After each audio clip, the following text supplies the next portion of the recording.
Donnie and Dolly. The team is supported by ableauctions.ca. Closing your business? We can help. Okay.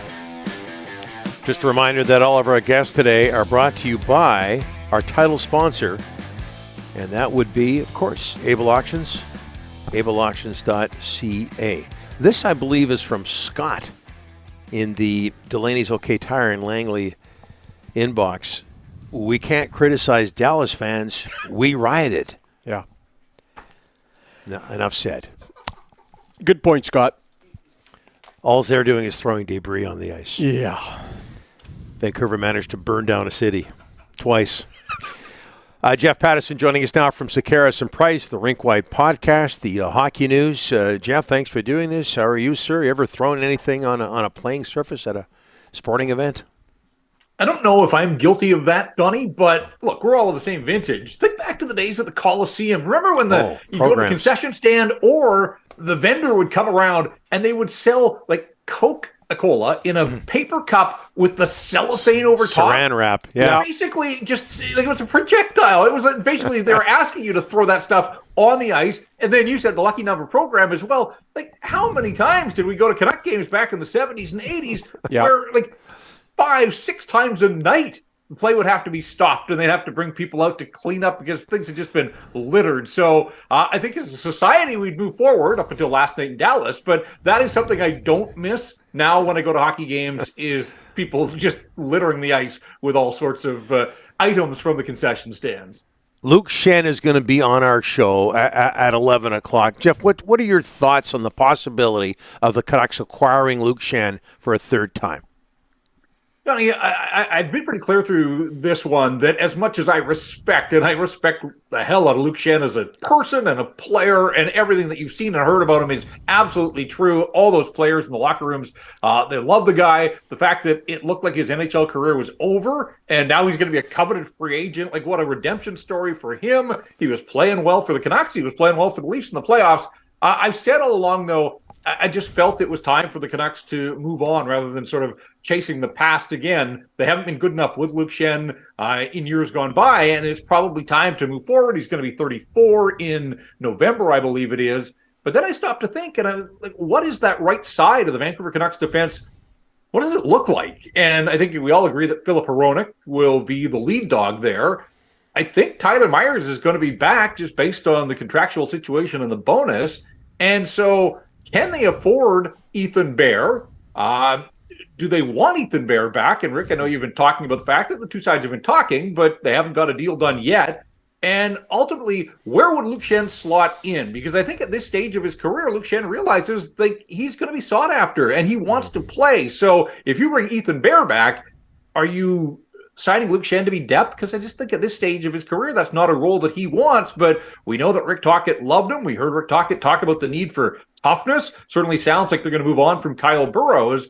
So I kind of have backtracked my initial stance that I could see a world in which Luke Schenn is here bringing all of those elements of toughness and leadership. But again, I'm still having a real tough time figuring out what does the right side of the Vancouver Canucks defense look like next season.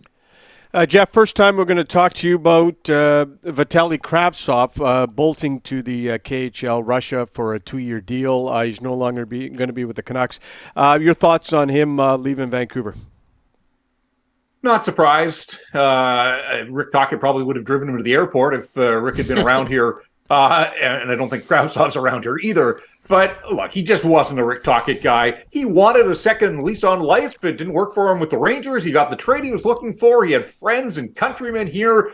This is a team that had opportunities, and yet he was a healthy scratch 8 times and only played 16 games after the trade from the New York Rangers, a goal and an assist. The goal banked in off Seth Jones on a power play, so no even strength scoring for Vitali Kravtsov. And look, he had a chance. You can't sit there and say he didn't have opportunities. Tocchet played him with Elias Paterson for a couple of games, for crying out loud. So he just didn't really seem like a guy that ever grasped the chances that were there for him. And you know, it's a competitive league, and if you don't make the most of your opportunities, they're going to find somebody that will. And so when Aiden McDonough turned pro, he got to play in front of a guy that was a top 10 draft pick back in his day.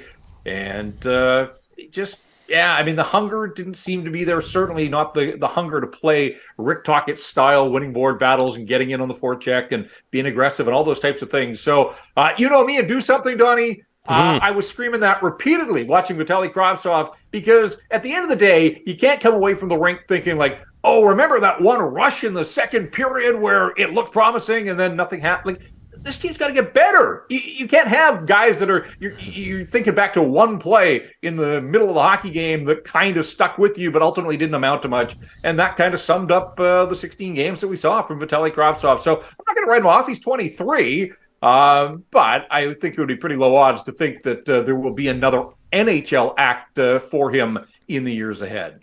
Jeff, Patrick Alvin told a Swedish newspaper last week he loves Leo Carlsson. Well, he's going to try and move up and get him, but that's going to be tough. And now a report the Canucks could go down, help Chicago out, give away a bad contract. You know, trying to figure out what the Canucks are going to do with that 11th overall pick is getting harder and harder to figure out. Are they actually going to take that 11th pick?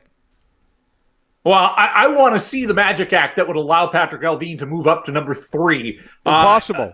Like pulling a rabbit. First of all, I'd love to see him at the draft with a top hat. I think that would be an incredible look. Yeah. But, you know, you'd need to pull more than a rabbit out of it to make something like that happen. They just don't have the assets unless we're talking about Elias Paterson involved in a trade like that. I don't think that's going to happen. So, look, I am of the opinion that if there was a way that they could trade back in the draft, but make sure that they have a first-round pick. I don't want them trading out of the first round entirely, but I do think that I'm open to the idea of them trading back. And so that report out of Chicago certainly was food for thought. I don't think it has to be the Blackhawks, but the Blackhawks have a ton of draft capital.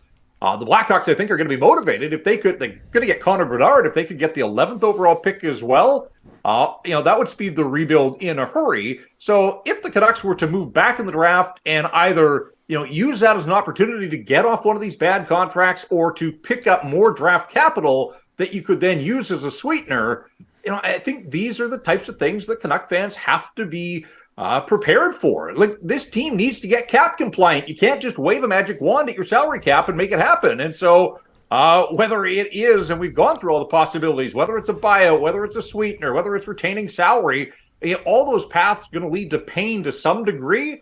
And if you don't like any of those, then I think you better be open to the idea of that 11th overall pick being in play in some fashion. Your old stomping grounds, Jeff. Kamloops Memorial Cup starts on Friday. First game is Quebec versus Kamloops. I would imagine that brings back some memories for you.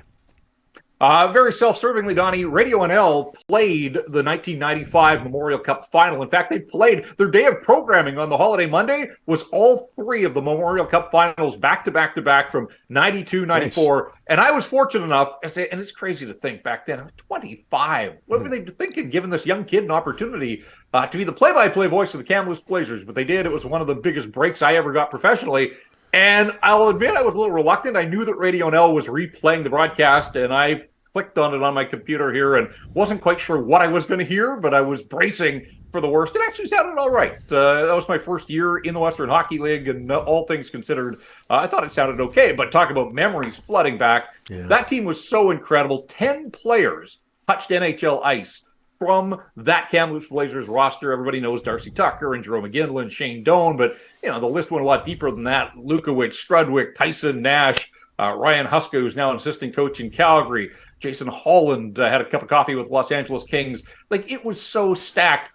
They went 5 for 8 on the power play. I didn't remember this, but as I listened, in the Memorial Cup final, they scored 5 power play goals against the Detroit Junior Red Wings, who, by the way, were coached by Paul Maurice, and Pete DeBoer was his assistant coach. And so when I say there were 10 guys from that Blazers team that touched NHL ice, Don Hay, of course, was the head coach. He got to the National Hockey League as well. Like, it was just an absolute feeder for the National Hockey League. But that Memorial Cup with Don Hay behind the Kamloops bench and Paul Maurice and Pete DeBoer doing their thing for the Detroit Junior Red Wings. So they were in pretty good hands way back then. And, of course, those two coaches among the Final Four in the National Hockey League. So, really excited for the city of Kamloops. Great memories from the spring of 1995, and I hope that they can create some others. They're going to be in tough. That Seattle team is an absolute beast. But I will say this, that Kamloops beat Seattle twice in the Western Division final. and it's a short form tournament. They may only have to beat them once. And with home ice advantage, I can't rule it out. So, yeah, from afar, I'm going to be cheering. I'll find some blue and orange and white to wear. But I know Kamloops will do it upright as they did 28 years ago. But that city will be a terrific host, and looks like the weather will be good, the sun will be shining, and the hockey will be terrific. So looking forward to this year's Memorial Cup. Good memories, and good on you for listening back to yourself or watching yourself. I've never done it because I can't stand myself on the air. Good on you for doing that, Jeff. Thanks so much for this. Appreciate it. Guys, thanks. You bet. Jeff Paterson, Sekeres and Price, Rink Wide Podcast.